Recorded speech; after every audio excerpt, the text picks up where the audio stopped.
Nityanandam. Welcome back. And today I wanted to share with you about the power of materialization. So, a little bit of a background for myself.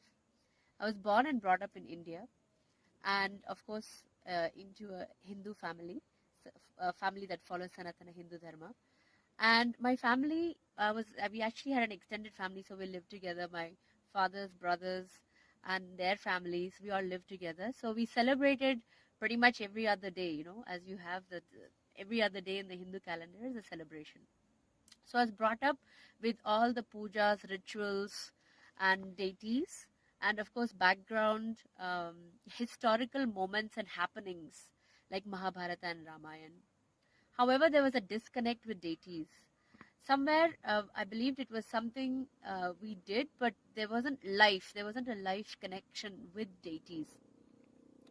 So I was missing that, and I didn't know I was missing that until I came to know about Swamiji, and I learned about pujas, rituals in the authentic manner.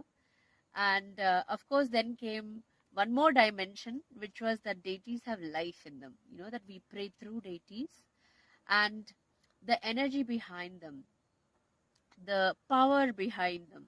So for me, for instance, I got very deeply connected to Ganesha. I was gifted a small stone Ganesha, and this is the first deity that we pray to.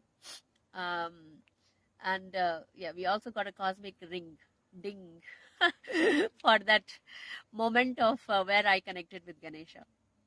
So basically, um, I was gifted Ganesha, and then I went to one of the programs with Swamiji, which was the Cruise Inner Awakening. At that time, I found out that when Swamiji has energized a deity, we should be offering rituals, pujas, and also feeding um, that particular deity.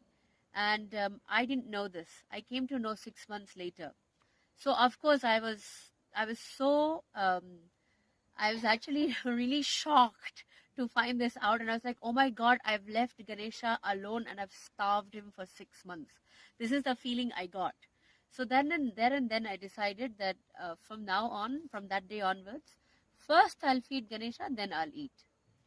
So I've continued that. Of course, I continued that, and I then started to learn offering pujas, and I started to live with deities as Swamiji had started to teach us, or started to learn that particular way of being. So this continued on, and I formed a deeper and deeper bond with Ganesha as time went on. And late in 2013, so 2012 is when I decided that I would first feed Ganesha, then I'd feed myself. So I had continued that, and I still continue that. And now in 2013, um, what I what I started to do is obviously have puja also, as a offering every morning to Ganesha first, and Swamiji Guru Puja, and Ganesha was always there.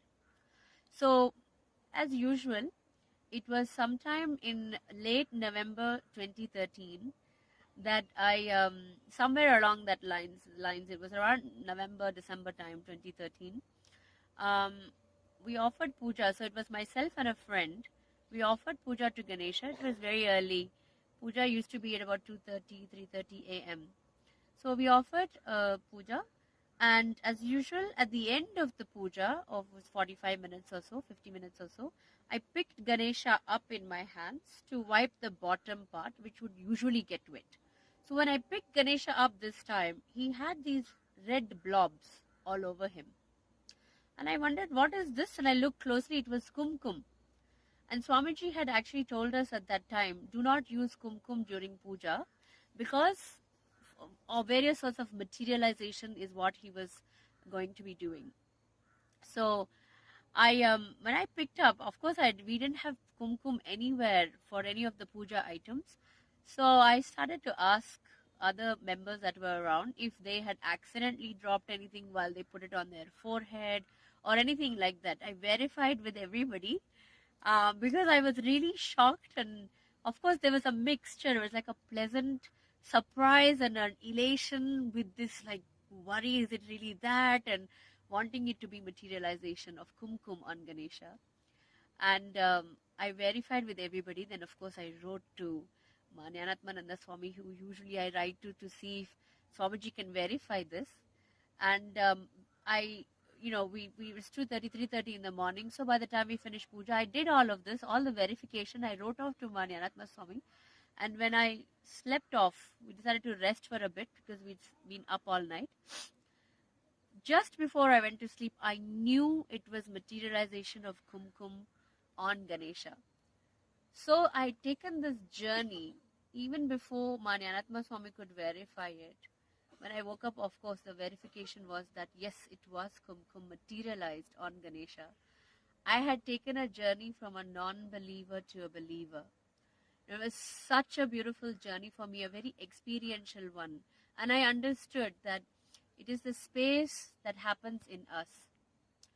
The space of raising ourselves to the same vibration that Swamiji is in. And for Ganesha also, it was for me that verification that Ganesha had raised to that level. And then, of course, that energy had actually gone to that same space for materialization to happen. And it's such a wonderful experience for me to have, because I had done videos on materialization, as in, done a little bit of cut and paste work, where I'd seen a lot of Swamiji's videos on materialization, teleportation and samadhi, and it just helped to transcribe some of those videos. And here I was having a real life experience, and I wanted to share this with you, that here it is experiential. It is just a case of, in the beginning when materializations used to happen for people, I never thought it would happen for me. And there it was, being casual, doing a casual thing, and there, I got to experience this beautiful materialization experience. And again, once more, ting, and a butterfly comes along and sits on me, which is all about transformation. So thank you very much. This is a short video that I wanted to share about these beautiful happenings that happen around Swamiji, that are, real. It is not just textbook. Some information where I'm seeing somebody else's experience, I get to experience it too. So I'm inviting all of you to come and experience Swamiji. And one of the best ways to do that is to spend 21 days with him doing inner awakening. We'll be having that shortly in February. I'll have the links to the videos, and of course links to Swamiji himself, my Guru, His Holiness the Avatar Paramahamsa Nityananda. So I'll be sending all of that to you guys.